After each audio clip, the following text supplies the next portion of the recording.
Hey, this is CJ here at San Diego Comic-Con, and I'm here with Andre Mercier. How's it going, sir? Doing really well, thank you. So, I have to ask this. What does your job entail? Well, my job entails making video game trailers.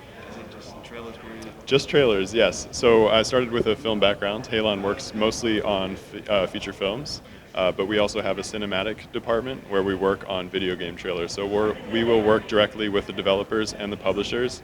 They will give us all of their assets. They'll tell us kind of what they want, and we will go nuts and make a trailer for their game. So you're the guy we have to fight every time we see like the video game trailer, and then the video game isn't what it is. Are you that guy? I work very closely with them to make sure that everything that we're showing in the trailer is something that you can actually do in the game. Some studios are less picky about it, but recently we did the Borderlands 3 trailer for Gearbox, and thank you. We put some things in the earlier previs versions of that, and they said, look, you can't do that in the game. We're not going to show it.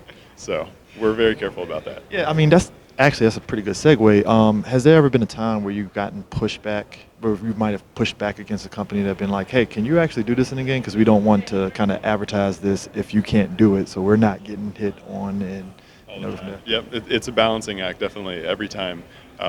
We will generally just show them something that we think looks cool, and they will come back and say, let's tone it down a little bit, or maybe let's not focus on that so much, because we don't want it to be one of those situations in the past where something has been advertised and then you go to play the game and it's not the same. I mean, has outside looking in, you doing those things, has there been a situation where you kind of look at other studios that might do those same things and you kind of like, okay, we know what we can and can't do and what to do and what not to do? Yeah, I won't name names, but there's some common. There have been some studios in the past that have gone that route, and we just want to make sure we're doing the best service to the game and the fans. Now, has there ever been a point, I mean, I noticed on your thing that you actually did kind of touch a lot of the movies, like Pacific Rim, Uprising in particular and stuff.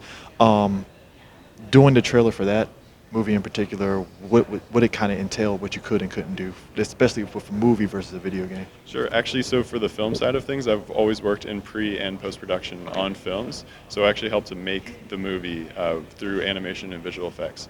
So the game trailers is actually just trailers. For those films, we help work on those films. Oh, okay. Yeah, so we will work directly with the director and the producers to make sure that we're crafting the vision that they see for that film. I mean, were you, at least with Pacific Rim Uprising, I think when I was watching it, it had a very anime feel. Was that kind of like the idea that they were going for that film? Yeah, definitely. Yeah. Cool. Now, lastly, doing a lot of video game trailers, if you had to literally list off like top 3 trailers that you guys have done, what would be that top 3? Well, I have to say the Borderlands 3 trailer that just came out at E3 would be my number one. The second one, I can't talk about it right now because it's in progress and it hasn't even been announced. Okay, all right. That would be my number 2. And then my number 3 would be the Outer Worlds announcement trailer that I did last fall. It was super fun to work on, and there was a great response to it from the fans. All right, cool. Appreciate you taking the time. Yeah, thank you very much. Appreciate it. Same.